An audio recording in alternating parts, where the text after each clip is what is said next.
Kaixo, gu Aide, Joseba eta Hugo gara eta bideo honetan, begiaren atalak azalduko dugu. Hau begi bat da, ikusmenaren organo bat. Argi estimuluak hartzen dituzte, erretinako zentzumen hartzailei esker.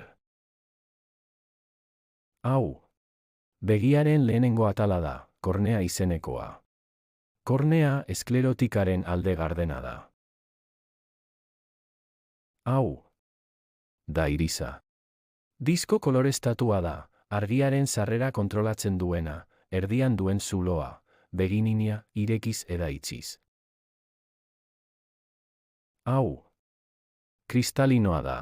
Leiar elastikoa da, gertu eta urrun fokatzeko forma aldatzen du. Hau erretina da.